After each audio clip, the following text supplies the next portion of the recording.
Saludos. Lo siguiente es una interpretación o traducción de un mensaje o sermón predicado por el hermano pastor David Killing en septiembre de 2022. El mensaje se llama Fiel hoy. Oramos y esperamos que el mensaje sea de bendición para tu vida. He aquí el mensaje ya traducido.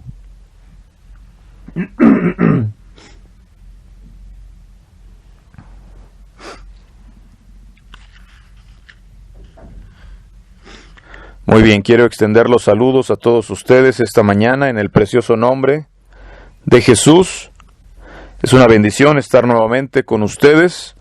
Vamos al Señor en oración. Padre, venimos ante ti esta mañana. Te damos gracias por tu bondad y misericordia, por todo lo que haces por nosotros.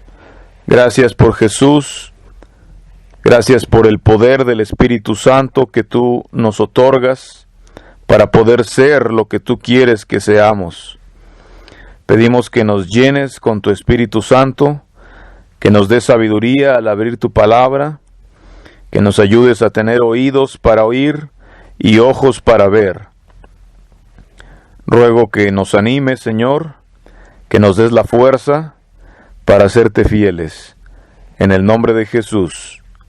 Amén. Muy bien, quiero que abramos nuestras Biblias en el Evangelio de Mateo, capítulo 1. Mateo, capítulo 1.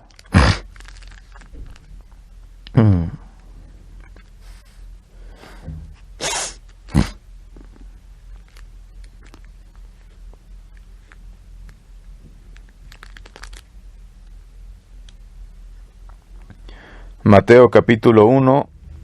Vamos aquí a leer. Como pueden ustedes notar, en los primeros 17 versículos es la genealogía, es el registro de la genealogía de nuestro Señor Jesucristo, hijo de David, ¿verdad? Y voy a leer del versículo 1 en adelante. Dice: libro de la genealogía de Jesucristo, hijo de David, hijo de Abraham. Abraham engendró a Isaac, Isaac a Jacob y a Judá, y Jacob a Judá y a sus hermanos. Y bueno, sigue leyendo, es toda la genealogía. Llega al versículo 18, después de haber citado toda la genealogía. Es el registro de sus antepasados del Señor. Y en el verso 18 dice: el nacimiento de Jesucristo fue así, estando desposada María su madre con José. Antes que se juntasen, se halló que había concebido del Espíritu Santo.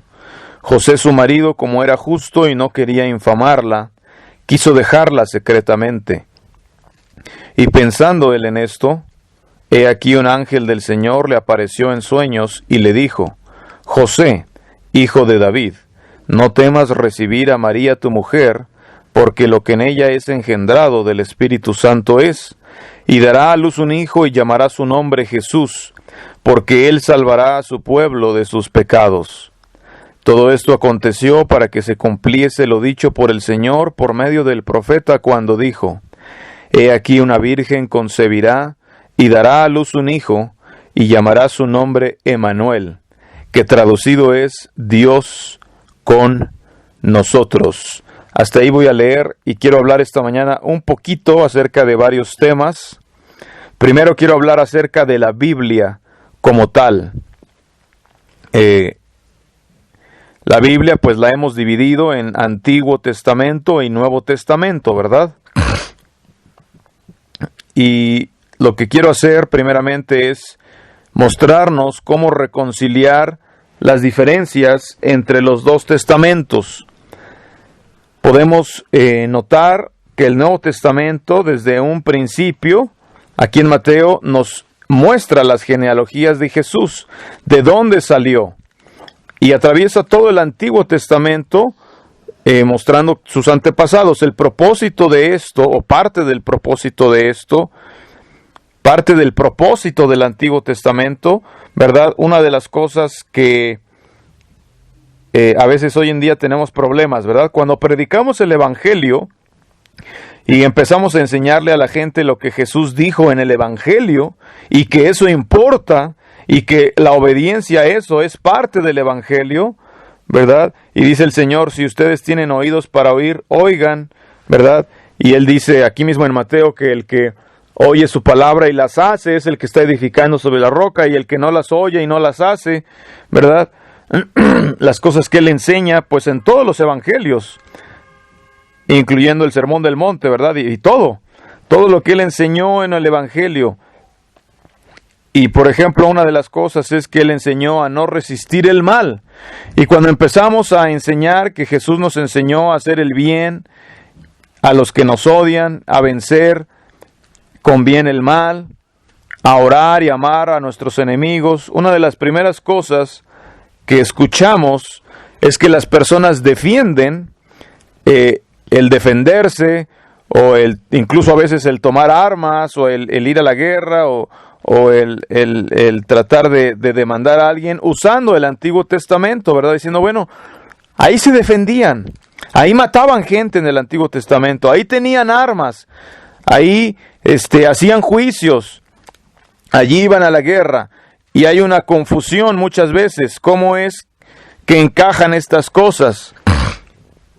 Incluso ha habido personas, ¿verdad?, que dicen que el Dios del Antiguo Testamento es otro, que era un Dios cruel, que demandaba justicia, ¿verdad?, y que era un Dios inferior, y que el Dios del Nuevo Testamento es un Dios de amor, y que es el verdadero Dios superior, ¿verdad? Porque es muy evidente el cambio de un testamento a otro, ¿verdad? Y a veces es difícil, es complicado, a través de la historia, ¿verdad? Y a través de la Biblia, y hay una transición entre el antiguo y el nuevo, y a veces no logramos entenderlo todo. Pero una de las cosas que me han ayudado a mí a reconciliar los dos testamentos es observar primeramente que el propósito principal de las personas del Antiguo Testamento, del pueblo de Dios en el Antiguo Testamento, uno de sus propósitos principales era preservar la semilla de donde iba a venir el Cristo. Y esto está aquí al comienzo del Evangelio de Mateo. El Evangelio de Lucas empieza igual la genealogía, y llega como desde Abraham, desde David, incluso, bueno, Lucas va más atrás, llega hasta Adán, de hecho, pero... Y sí, desde Adán y Eva, Dios les prometió que Él iba a mandar a alguien que iba a herir a la serpiente en la cabeza. Y también a Abraham le promete que iba a mandar a un libertador, y que en él serían benditas las naciones. Aquí Mateo empieza con Abraham, ¿verdad? Pero bueno, ahí ellos tenían esas promesas que Dios les dio. Y ellos, a través de todos estos personajes diferentes, a lo largo de cientos o miles, cientos de años, en donde llega finalmente a María, la Virgen María, que va a tener un hijo que no es un hijo como cualquiera, sino que para empezar María era virgen, nunca había estado en ningún tipo de relación con ningún varón, y ni con José, y de pronto ya está esperando bebé, ¿verdad? De manera sobrenatural, milagrosa. Todos se sorprenden, el mismo José se sorprende, se siente chocado, ¿verdad? Piensa que no le fue fiel, piensa que lo engañó aún antes de casarse. Sin embargo, dice la Biblia que él, como era un hombre justo, sí está dispuesto a abandonarla, pero de manera secreta, de manera privada, callada, ¿verdad? Para no afectarla a ella.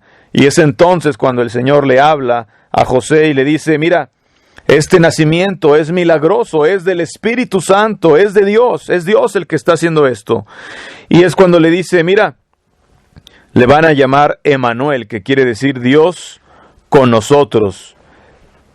Algo nuevo, algo que nunca había sucedido, pero la única manera como pudo suceder es porque desde la semilla de Abraham hasta María, a lo largo de la historia, se pudo preservar esa semilla. Entonces, cuando vemos el Antiguo Testamento y lo leemos y surgen estas confusiones y tratas de reconciliar los dos testamentos, pero para empezar, hay principios subyacentes, principios evidentes que sí son comunes a los dos testamentos, ¿verdad? En cuanto a la sabiduría, en cuanto a muchas cosas. Para empezar, lo principal, en los dos testamentos se pide lo mismo en cuanto a lo principal, que es amar a Dios con todo el corazón, alma, mente y fuerzas, y amar a tu prójimo como a ti mismo. Eso no surge en el Nuevo Testamento ni con Jesús. Eso está desde Deuteronomio.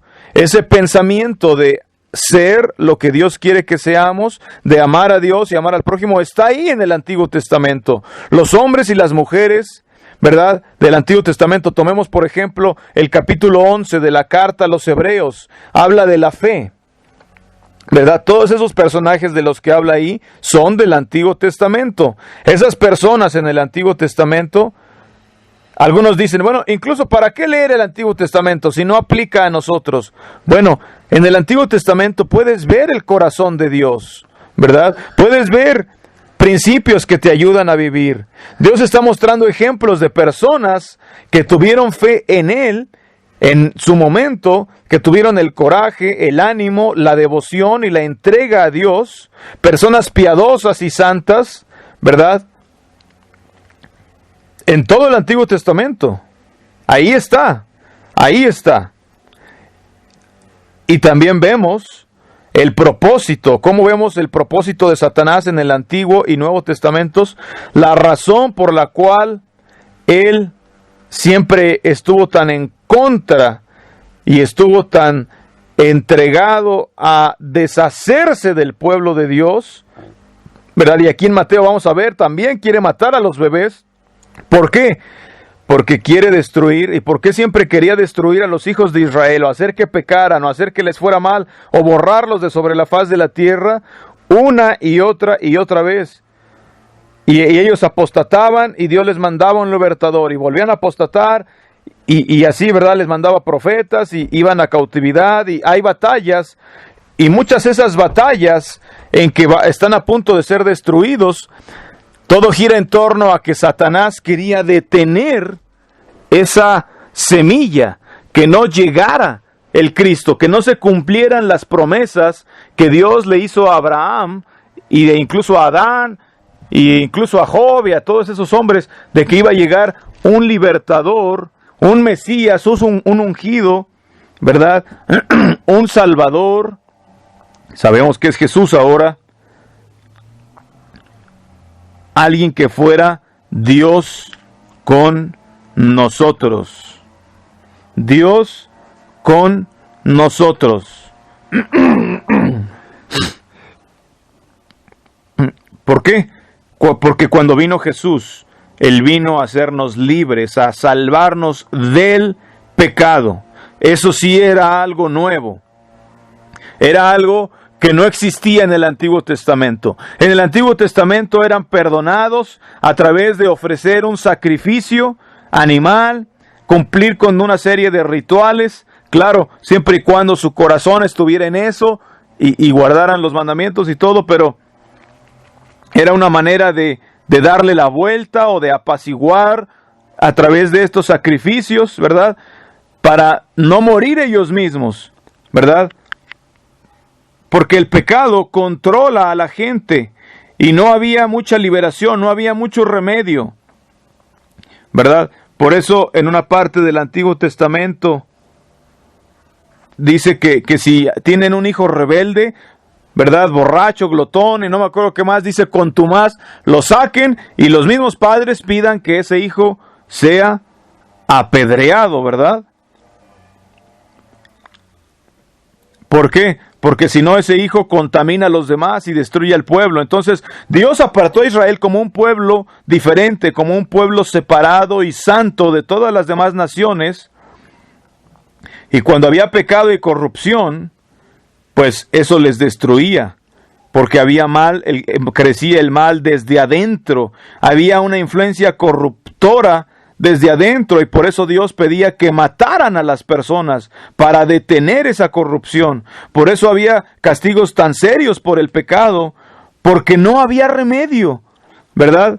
Y entonces, si lo dejaban a la deriva, pues ¿qué iba a pasar? Simplemente se iba a contaminar, y entonces Dios tuvo que poner todas estas reglas, todas estas leyes para preservar a los hijos de Israel, para preservar la semilla del Mesías que habría de venir, que nos iba a libertar a toda la humanidad.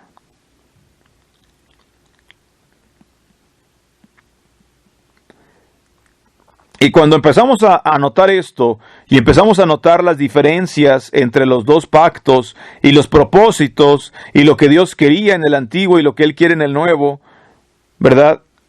Y nos damos cuenta de cómo quiere que vivamos Jesús actualmente bajo el nuevo pacto en todas sus enseñanzas. Y vemos cómo a lo que Él vino, a salvar a su pueblo de sus pecados, a darnos el poder a través de su sangre y del Espíritu Santo, la fuerza, el poder para vencer el pecado, para que no reine el pecado en nosotros, ¿verdad? Aquí entre nosotros, ¿verdad? Y entre otras fuera, ¿verdad? En otras iglesias o es más, hasta en otros lugares que a lo mejor no necesariamente son cristianos. Hay personas que, por ejemplo, han podido dejar de fumar, han podido dejar las drogas, han podido dejar el alcohol. Y la única razón por la que han podido dejar eso es porque Cristo murió para liberarnos del pecado. Ahora, si después que han sido librados de eso, ellos siguen siendo discípulos o se convierten en discípulos y le dan gloria a Él o no, eso ya es otro asunto. Pero la razón por la que pueden abandonar esos malos hábitos es porque Jesús murió por los pecados, ¿verdad? Eso no sucedió en el Antiguo Testamento. En el Antiguo Testamento cada vez vemos que van de mal en peor. Pero el propósito de la venida de Cristo, a lo que Él vino, ¿verdad?, fue a liberarnos. En el Antiguo Testamento no tenían eso, ¿verdad? Entonces, cuando Dios, por ejemplo, les ordenaba destruir a una nación, es porque esa nación se había hecho tan corrupta que el único remedio, ¿verdad?, y la única manera de lograr que eso no se expandiera, esa corrupción a los demás, era pues matando a todos. En algunas partes mataba a todos, incluso a los animales y a los niños. Suena horrible, ¿verdad? Es una de las cosas que causan confusión. ¿Por qué? ¿Por qué esas cosas violentas? ¿Verdad? ¿Por qué sucedía eso? Pero no es porque Dios estaba hambriento de sangre. No es porque Dios no los amaba. No, Dios amaba tanto a la humanidad, amaba lo suficiente a la humanidad, como para enviar a su pueblo y hacer cosas rudas, cosas difíciles de llevar a cabo, matar gente muy corrupta, que había corrompido a veces hasta los niños tal vez, con tal de eliminar la corrupción mientras preservaba la simiente, la semilla, hasta que llegara el Señor Jesucristo. Por eso es que hay una distinción muy clara entre el Antiguo y el Nuevo Testamento. Eso no significa que descartamos el Antiguo Testamento, no significa que sea falso, no significa que ya no hay que leerlo. No, simplemente significa que cuando viene Jesús hay una transición y sucede algo totalmente nuevo y diferente, ¿verdad? Incluso los calendarios los cambiaron, ¿verdad? Tenemos antes de Cristo y después de Cristo. Fue un parteaguas en la historia de la humanidad. El reino de Dios había venido a la tierra, ¿verdad? Había gente que lo estaba esperando, que lo estaba deseando, que estaba mirando. Y entonces vino Jesús, muere por nosotros, resucita y establece a la iglesia. Y el propósito de nosotros, la iglesia, es ser el reino de Dios en esta tierra, ¿verdad? Ser el reino de Dios en esta tierra. Y uno de los pensamientos principales que quiero enfatizar esta mañana es que el reino de Dios debe ser capaz y es capaz de morar en la humanidad, de estar justo en medio de este mundo corrupto. El reino de Dios no es el cielo, ¿verdad? El cielo es otro lugar, el cielo es perfecto, el cielo es donde está Dios. Pero el reino de Dios es ahora.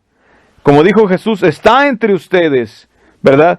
Y una de las grandes fallas del cristianismo es que a veces mucha gente piensa, bueno, el reino de Dios, cuando me muera me voy al reino de Dios, ¿verdad? Hace mucho tiempo un hombre, estábamos hablando acerca de las personas, ¿verdad? Al momento de morir, y un hombre de plano sí me dijo, bueno, cuando yo me muera ya me voy a hacer santo, ¿verdad? Y dije, bueno, pero ¿qué lo va a convertir en santo? ¿Los gusanos que van a comer su cuerpo o qué? No, el propósito del arrepentimiento, que el arrepentimiento es la entrada al reino, por eso vino Jesús, arrepentíos, porque el reino de los cielos se ha acercado.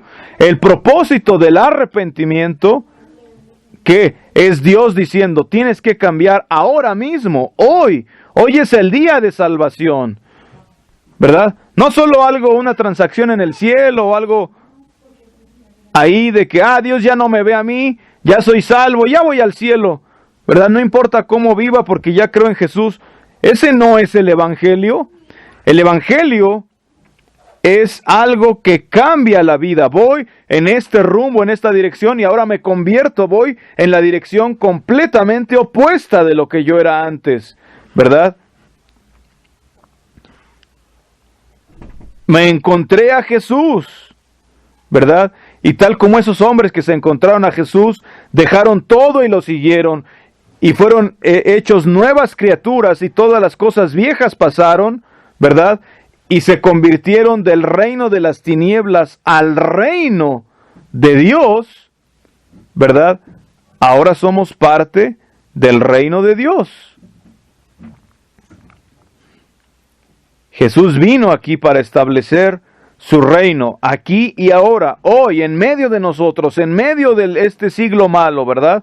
Y cuando la gente tiene a Dios dentro de su corazón y empiezan a moldear y a expresar y a parecerse y expresar las características de Dios y la bendición de las promesas que Él ha dado a su pueblo, esa persona empieza a vivir diferente, empieza a vivir de una manera completamente diferente, ¿verdad? Claro, seguimos teniendo las mismas luchas, las mismas pruebas, seguimos teniendo muchos problemas como la gente de enfermedad o de muchas cosas. Tenemos quizás ahora más luchas, pero tenemos el reino de Dios dentro de nuestros corazones, y eso es lo que hace la diferencia.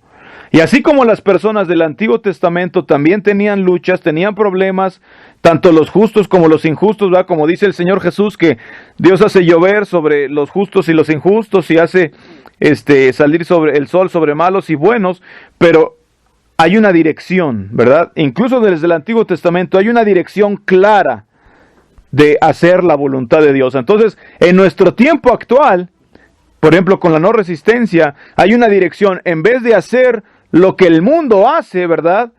¿Cuál es la primera reacción? Si alguien te golpea, pues golpearle de vuelta, ¿verdad?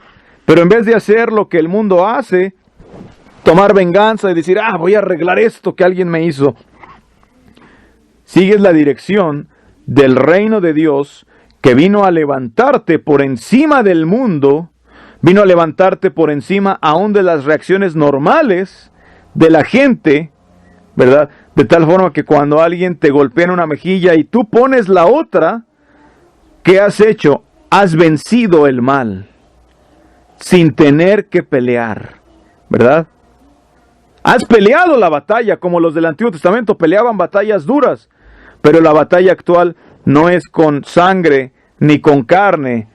La batalla actual es una batalla espiritual con principados y potestades que hay en las regiones celestes, ¿verdad? Que ellos vienen para vencernos, y su meta es, quieren que pequemos.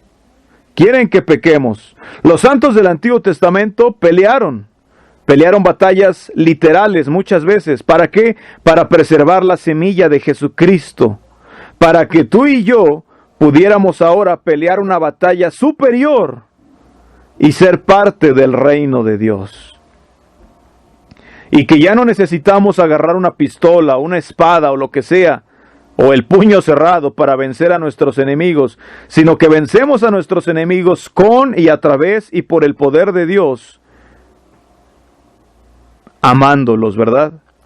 Cuando hay dos personas peleando, ¿verdad? No importa quién gane, ambos están derrotados, ¿verdad? Porque ambos están en la batalla, ambos son parte de cómo el mundo hace las cosas. No importa cuán justa sea tu causa, no importa si tienes la razón o no, no importa si ganaste la pelea o no, pero cuando estás peleando en la carne, entonces ya dejaste de pelear contra los principados y potestades y más bien ellos ya te ganaron.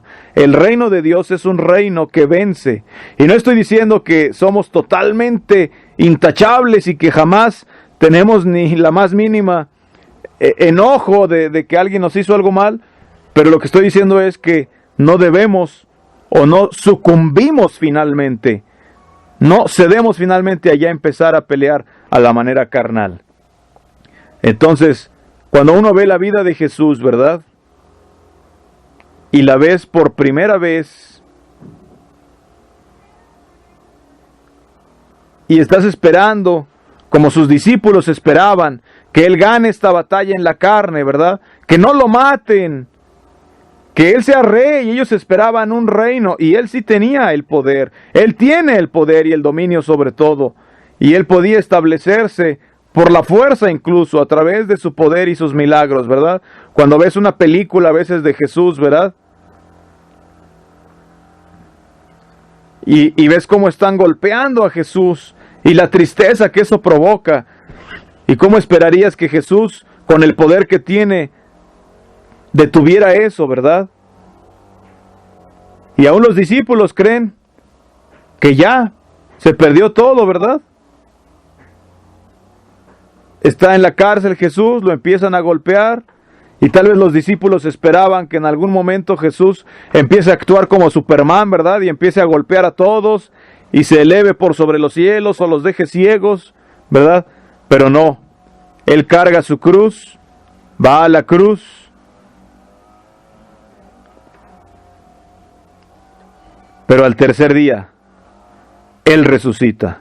Y aun cuando resucita, muchos de los discípulos no querían creerlo, no podían creerlo. Pero cuando lo ven y ven que esa es la manera como Él venció, y que Él ha dado un ejemplo de cómo vencer, que nuestra batalla no es con lo que vemos con nuestros ojos y tocamos con los dedos, y esas cosas malas que nos pasan, sino la batalla es que finalmente podamos levantarnos de la muerte victoriosos, ¿verdad? Y al momento que vemos lo malo de la corrupción en este mundo y lo poderoso que el mal también puede llegar a ser, y cómo las mentes y los corazones de los hombres están tan controlados de continuo solamente por el mal y queriendo destruir el bien, ¿verdad? Y eso lo vemos hoy, ¿verdad? Encontré un librito que escribió un hombre hace unos 50 años, cuando yo estaba creciendo, era un niño. Hablaban de este librito y hablaban mucho de la profecía y la escatología y del arrebatamiento y lo que va a pasar, y que la segunda venida, el anticristo, el nuevo orden mundial, ¿verdad? Y predicaban de eso casi cada domingo en la iglesia, al menos durante un tiempo, la iglesia en la que yo crecí, apocalipsis, profecía, escatología, y habían tomado cursos en el seminario, ¿verdad?, sobre profecía. Pero encontré un librito que se escribió hace 50 años, ¿verdad? Apenas lo encontré hace poco, y trae un montón de ilustraciones muy bonitas, muy bien hechas sobre la profecía y de cómo van a ser las batallas y los reinos y la batalla de Armagedón y los 10 reinos de los que habla Daniel, el anticristo, y bueno, todas las cosas. ¿Y sabes qué? Que en ese tiempo yo no soñaba que esto pudiera haber sucedido. Parecía increíble hace 50 años, pero hoy estoy viendo cómo se está cumpliendo. Hoy estoy viendo cómo toda esa profecía, todas esas cosas que parecía lejano, que parecía increíble, estoy viendo cómo se está cumpliendo. No podía imaginar cómo la gente iba a poder estar tan engañada, o sus ojos tan cerrados, cómo iban a creer cosas tan locas, cómo iban a hacer cosas tan perversas, cómo iban a imponer el sistema, ¿verdad? Y ahora está sucediendo. Ahora lo veo claramente, ¿verdad? Y cómo se están levantando estos reinos, ¿verdad? Y después, de pronto, la profecía dice, ¿verdad?, que iba a venir Jesús por segunda vez. Bueno, yo estoy viendo aparentemente que nos estamos acercando a esto, pero el reino de Dios sigue aquí. Sigue aquí, si es que somos fieles a Él. El reino de Dios hoy es tan verdadero como al principio, si es que permanecemos fieles a Él. ¿Verdad? ¿Qué está buscando el Señor? Está buscando a aquellos que lo aman, que lo esperan, que están vigilantes, ¿verdad?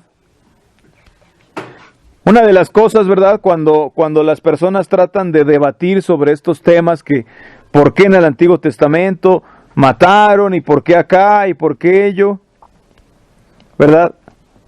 Y que, bueno, si podemos ser lo que Dios quiere que sea hoy, o también los debates sobre la profecía, que cómo va a ser exactamente, si el rapto es antes o después. Bueno, eso no importa. Si hoy somos fieles hoy, si hoy somos lo que Dios quiere que seamos, si hoy tenemos el reino de Dios en el corazón, vamos a estar preparados para el futuro, sin importar cómo luzca el futuro. Las cosas que están sucediendo hoy, solo Dios sabe. Solo Dios sabe lo que depara el futuro. Y estamos justo en medio de ello. Y Dios está viéndonos. Y Dios está viendo todo lo que está pasando. Y lo único que Dios nos pide es que estemos de su lado, ¿verdad? Si estamos del lado de Dios aquí en esta vida, estaremos también del lado de Dios en la eternidad. Pero si no estamos del lado de Dios aquí en esta vida, no estaremos de su lado en la eternidad.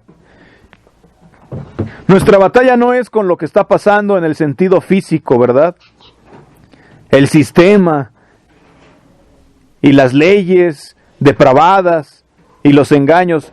La batalla principal es dentro de nosotros mismos.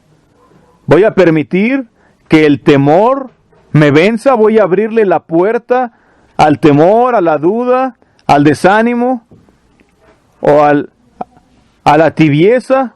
¿O voy a ser parte del reino de Dios aquí y ahora, hoy mismo? La única manera que podemos mantener el reino de Dios mañana no es a través de reglas o de dogmas que digan, bueno, así debe ser para que mañana sepamos cómo es. No, la única manera de mantener el reino de Dios mañana y ser fieles mañana es mantener el reino de Dios hoy y ser fieles hoy. Así como los del Antiguo Testamento fueron fieles en su tiempo, en lo que Dios les permitió, así también nosotros. El propósito de Cristo al venir, ¿verdad?, fue poder liberarnos y traernos el reino de Dios. Y podemos leer las historias gloriosas de los hombres que fueron fieles en su momento en el Antiguo Testamento. Y también en el Nuevo. Y uno de estos días no muy lejanos, cuando ya estemos en el cielo, vamos a mirar hacia atrás y vamos a ver también los que fueron fieles en este momento, hoy. Seguramente para ellos fue tan difícil y a veces fue tan confuso como es para nosotros hoy. Pero tenemos la oportunidad de ser lo que Dios quiere que seamos aquí y ahora, hoy. Que Dios les bendiga y que Dios bendiga su palabra.